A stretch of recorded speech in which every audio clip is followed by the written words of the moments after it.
আপনি চাইলে আপনার হাতে থাকা স্মার্টফোন দিয়েই যে কোনো নাম্বারকে আপনি লোকেশন ট্র্যাক করতে পারবেন।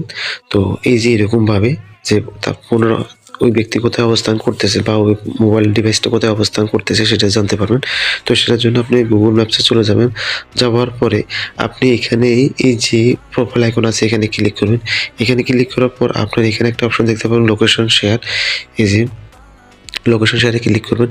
লোকেশন শেয়ারে ক্লিক করার পর আমি যেহেতু আগে লোকেশন শেয়ার করছি, ট্র্যাক করছি, তো সেই ক্ষেত্রে আপনারা আপনাদের পরবর্তী পারমিশন দিয়ে দিবেন। দেওয়ার পর আপনি এখানে যে নিউ শেয়ার এখানে ক্লিক করবেন। এখানে ক্লিক করার পর আপনি কোন মাধ্যমে লোকেশনটা ট্র্যাক করতে চাচ্ছেন তো সেটা আপনাকে সেটা চুজ করে দিবেন। তো এখানে মেসেঞ্জার আছে, চ্যাট আছে, টেলিগ্রাম আছে, আমি হোয়াটসঅ্যাপের মাধ্যমে করব। তো আমি হোয়াটসঅ্যাপটা সিলেকশন করলাম। করে এখান থেকে যে নাম্বারটা ট্র্যাক করবেন সেই নাম্বারটা সেভ করে নেবেন। তো আমি চাচ্ছি যে এই যে এখান থেকে এই নাম্বারটা বা ইয়েগুলো ট্র্যাক করব।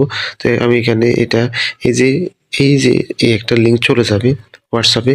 এই যে আপনি এখন এই লিঙ্কে ক্লিক করবেন।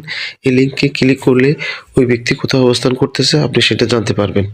তো ভিডিওটা ভালো লাগলে শেয়ার করে দিবেন। অবশ্যই লাইক কমেন্ট করতে ভুলবেন না।